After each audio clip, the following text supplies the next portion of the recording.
Alright guys, welcome back to Formula 1 news. Things are going from bad to worse for Max Verstappen and Red Bull with an engine penalty, it seems, on the way this upcoming weekend in Brazil after drama with his engine during practice this weekend and a seemingly very weak engine during the Grand Prix. Red Bull will likely be forced to take a penalty for Max between now and the end of the season. Brazil makes the most sense, certainly historically, but that puts Max again more than likely on the back foot against Lando Norris with the World Championship very much still alive. Very much intrigued to your thoughts in the comments below. Hit the like button if you enjoy, subscribe if you're new as always. So much drama as ever to get into today, beginning here. So after yesterday's Grand Prix, with all the Verstappen versus Norris drama on the track, Christian Horner decided not to take the telemetry data to the stewards, but to take it in front of the press. Like, honestly, the lengths Horner goes to defend Max, like, it's borderline impressive. Like, genuinely, I feel like Max could sleep with Horner's wife and he'd find a way to defend him somehow. Like, this guy is next level, and it's the same stuff that happened after, like, Silverstone 2021. So, Horner brings out the data and talks to the media. I mean, look at this stuff. He's pointing at the telemetry graph to explain why Lando was not necessarily at fault, but why Lando was not deserving of racing room during the Turn 4 incident. Now, what he argued was that during Lando's quickest lap of the Grand Prix, one of his fastest lap attempts later on, he was 15 kilometers an hour slower through Turn 4 than he was when he was racing Max. Now, this is very misleading in terms of the relative racing lines, but it is also quite interesting in terms of what it implies to me about the way you can potentially counter Max Verstappen. And even Horner himself admits what you might do to counter Verstappen's racing strategy when it comes to Austin Turn 12 and when it comes to Mexico Turn 4. So Horner made this case to the media as to why Lando was not going to make the corner. That was the argument, that Lando was not going to make the corner at Turn 4 anyway, and then he was going to go off the track regardless, and therefore it benefits the driver on the outside the way the decision was made. I don't think that's fair, and I'll discuss why in a second. But even after going to these lengths, Red Bull still didn't protest the penalty to the FIA, so they must know they were going to be on the losing end of it. And to be honest, having looked at the screenshots, Lando was 100% making that corner. The reason why he was slower on his faster lap than this time was simply because of the situation. Sainz is on the racing line, and you can't even see Sainz. That's because when you take Turn 4 on your fast lap attempt, when there's no traffic in the way, you're not battling anyone, you will take Turn 4 quite slowly because you want to open up the corner into Turn 5. If you take Turn 4 as Lando is taking it here, then you completely ruin Turn 5, Turn 6, Turn 7, and the rest of this entire section of corners. So yes, Lando was going faster here than on his fastest lap attempt, but that doesn't mean that he couldn't make the corner. This screenshot, it's very clear that he could have made the corner. He was turning in, car fully under control. He pretty much had the car level anyway. He wasn't going beyond this wide line until about a tenth of a second after this screenshot, Verstappen forced him to take to the runoff area. Now, the big question about this for me is exactly why this was a penalty for Max when it wasn't in Austin, because to the naked eye, this incident looked very similar to Turn 12 in Austin. The difference was that on this occasion, Lando was alongside at the apex of the corner, which was not the case in Austin. The problem with the ruling is that let's say Lando here had been, half a meter further back than where he was, then the stewards might have said, as they did in Austin, that, well, Lando wasn't fully alongside at the apex, and therefore he was not entitled to any racing room, and therefore Max can push him off the track and even go off track himself if Max wants to and still not be penalised. In fact, Norris would then get penalised, as happened in Austin. So clearly there's a problem here in the rules somewhere, because in this case, it's a Verstappen penalty. But if Norris was, fractions further back than where he was, then all of a sudden it's a Norris penalty for the same thing. So clearly there's got to be something done here about the rules. I do think this was a step in the right direction towards better policing of the way the regulations are currently written in terms of driving standards. But that's why the stewards dealt with this one differently compared to Austin. But even then there were other incidents, Perez on Lawson, Perez on Stroll, both of which maybe should have been looked at in a similar light. So there's still some inconsistency in play. The point that I wanted to raise though is that what Max did in Austin, pushing Lando off the road, going off the road himself, that gave a penalty for Lando, nothing for Max, just like Brazil 2021. But if Lando had have been alongside at the apex, then he would have been entitled to racing room, even if he himself was not making the corner. So this is the argument that Horner actually implies here when he says it used to be a reward of the bravest to go around the outside. I think we're in danger of flipping the overtaking laws upside down, where drivers will just try and get their nose ahead at the apex and then claim they have to be given room on the exit. Now, first of all, like, the fact that he's even trying to defend Verstappen is hilarious, but I will say, this is an interesting analysis. If you know that Max is pushing you off the track, and he's not going to give you any room, and to achieve that, Max is going to brake late to be ahead at the apex, then you should do the same. Because if you know Max is going to push you off, you should brake late yourself, you should at least try and be alongside at the apex, even if you're not making the corner yourself. Max isn't making it either, but because you were alongside at the apex, right, or maybe even slightly ahead of the apex, you are all of a sudden now entitled to racing room,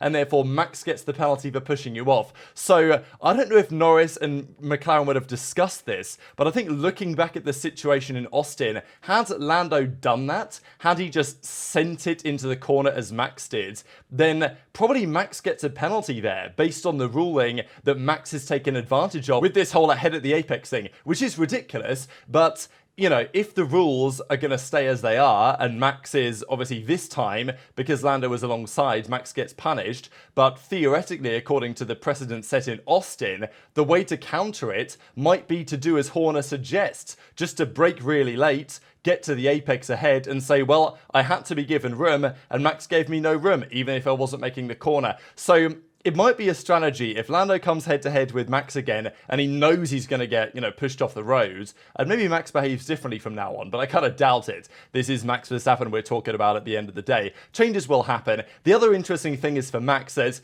he was, as he never is really, no apology at all. And I don't necessarily expect that at all from Max. Max knows what he's doing here. Is his racing fair? Are his tactics fair?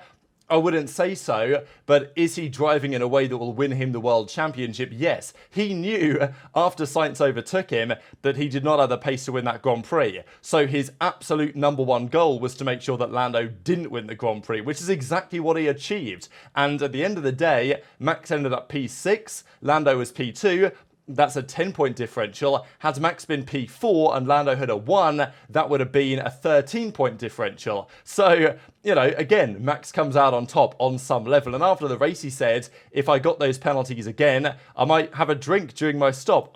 Basically saying that he wouldn't do anything different with his performance on the track. He even made it very clear, and this is why Max is very honest and blunt and open, but these are one of the comments that it makes him difficult to like him on some level as a competitor to me, just because, as he says, maybe without the penalties, I could have finished in front of the Mercedes, but then Lando probably would have won the race. So Max has got no problems at all making it very clear to the media and to the public that, look at the devious smile on his face as well. This smile basically says, I'll do it again. So Max knows what he did. He knows he was at fault, especially the incident into turn 8 was just outrageous, but he knows that cost Lando probably the chance of winning the Grand Prix. And this is the extent that Max will go to win, and it's the extent that Senna would go to win, the extent that Schumacher would go to win. So, look, it is what it is. This is what sometimes great champions are made of. Is it fair? Is it nice? No. Is it unsportsmanlike? Yeah, absolutely. Is it going to win in the championship? Probably yes. And it reminds me of the same thing that he said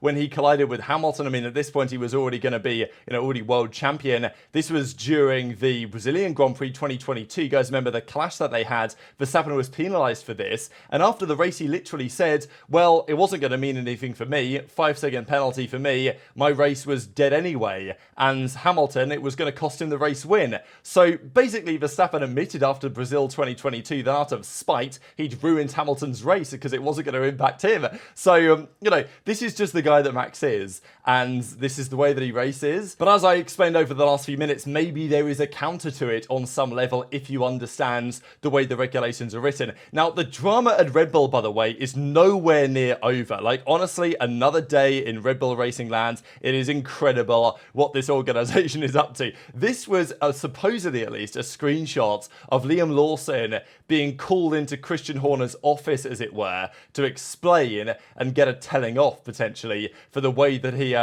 treated Sergio Perez during the Grand Prix. Lawson actually apologised. You guys, if you saw yesterday's video, he threw out the middle finger to Perez as he passed him on the straight after they had their kind of, ding-dong or whatever you want to say at the early part of the Grand Prix. And Lawson, I mean, look, this guy is young character in Formula 1, making a name for himself, no PR training, obviously. So, he's entertaining to watch, and he's one of the characters, similar to Colapinto, that are going to make a name for themselves by doing stuff like this. The older drivers aren't going to be happy about it at all, and Lawson, at the end of the day, defended super hard from Perez, raced Perez incredibly hard, did contribute to causing the damage to the Red Bull. Look, let's be honest, the move that Perez tried to overtake Lawson with, which was not, in my opinion, a fair move, Lawson stayed ahead and pushed Perez off the track back. He wouldn't have done that had it been Max, right? Like, this is the funny thing about being Sergio Perez right now, is that the RB drivers, Tsunoda and Lawson,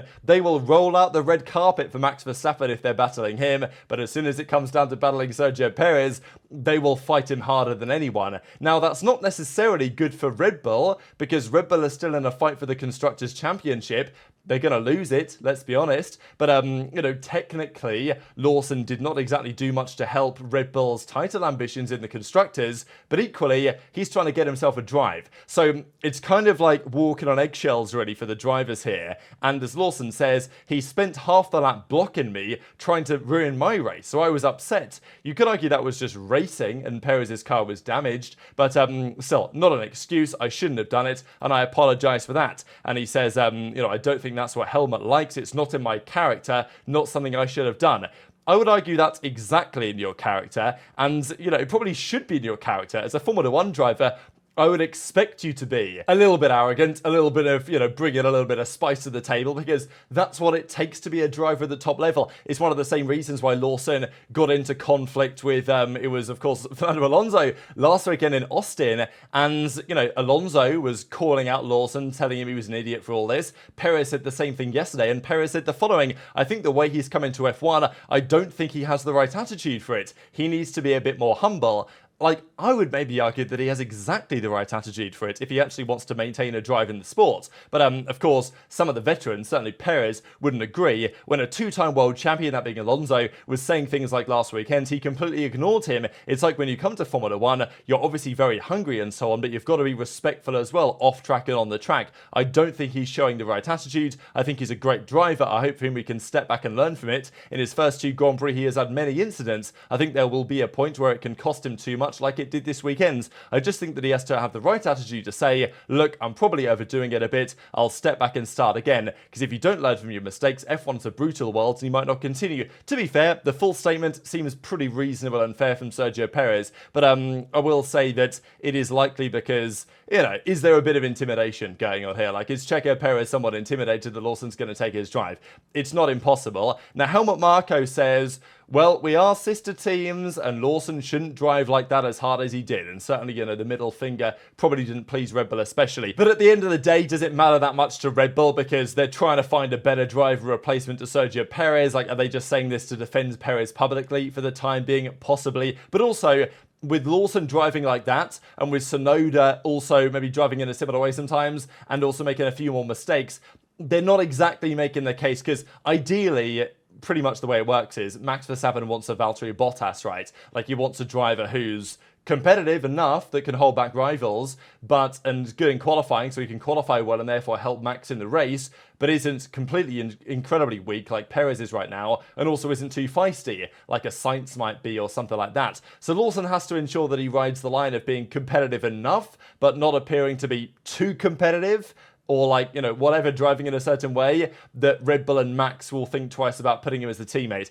That is the challenge of being an RB driver right now, a Racing Bulls driver right now. But Perez, his seat is far from safe. Horner was asked after the Grand Prix, is he going to finish the season, Perez? And Horner said, it's a performance-based business. There comes a time where difficult decisions have to be made.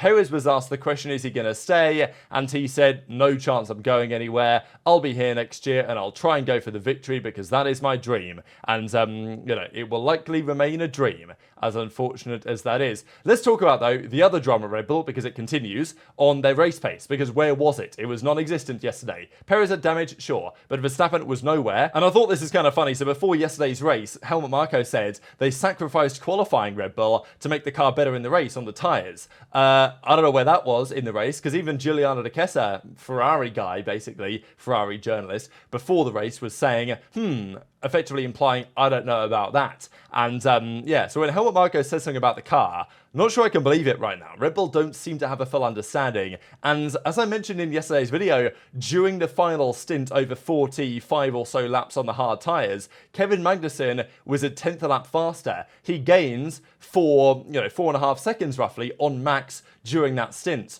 which was, incredible. Now, a large part of the reason for this was probably the engine. We know that Max had engine problems on the Friday.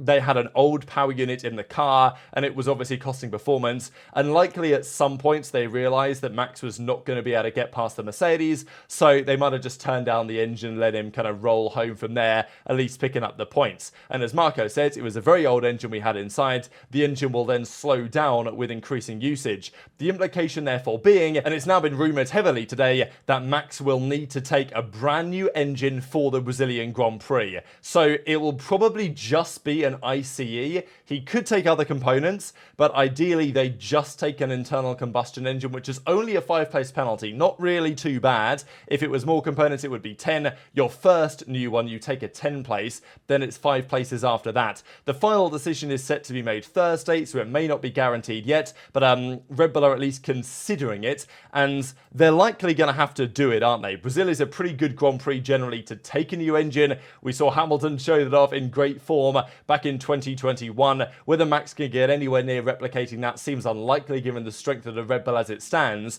And look, if he ends up starting P6, P7, P8, something like that, it's not going to be an easy job to close in on the front runners theoretically. But then, of course, he will have a stronger engine from then to the end of the season. And Helmut Marko even said we were so on the straight. And to be fair, we saw that, right? Because Carlos Sainz breezing past Verstappen into turn 1. That was engine related, that was probably battery deployment related, it seems. But it's not like the Red Bull was especially quick in a straight line in Mexico. And Marko says this engine was not supposed to be in the car, so most likely Brazil could happen for a replacement. So, let's say hypothetically, Verstappen qualifies seconds, which seems pretty feasible over the last couple of weekends, maybe behind Lando. Then let's say Verstappen would start P7. So he would likely be starting behind Piastri, probably, if Piastri puts it together again, behind the Ferraris, likely behind at least one of the Mercedes, if not both of the Mercedes, probably ahead of Perez, still, to be honest. But still, let's say he qualifies 7th after the penalties are applied for the main Grand Prix on the Sunday.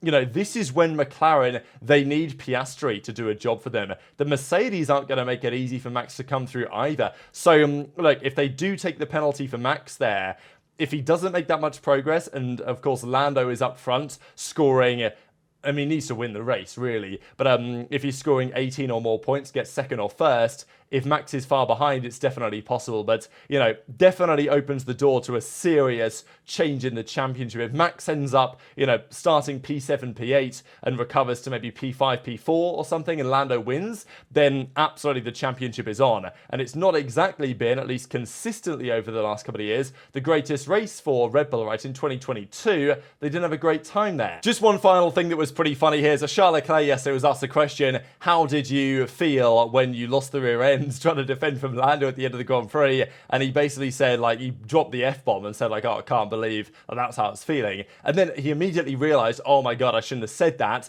because I'm in an FIA press conference here and the FIA are going to do me. And the FIA then spoke to him. And I can't believe the FIA really cared this much. It actually is kind of insane to me. But he was spoken to by an FIA official and Leclerc apologized, was very apologetic and said, oh, like, that's my bad. And apparently, because of the apology, he is going to be considered in a different light, maybe. But yeah, we'll see. If Charles gets a penalty for that, or some sort of fine for that, or community service for that, it is going to be deeply outrageous. So very much enjoyed your thoughts in the comments. Just one final thing I thought I'd mention for you guys is the following statistic, which is crazy to me. Max Verstappen, in the last 4 years before this one, was only not on the podium on 6 occasions. Like, he was always on the podium, first, second, third, somewhere, either ham ver bot or ham bot ver or whatever. Very frequently indeed. This year, Max has not been on the podium 7 times, but he's still likely to win the Drivers' Championship. So hit the like button if you enjoyed, subscribe if you're new, take care, and I'll see you next time.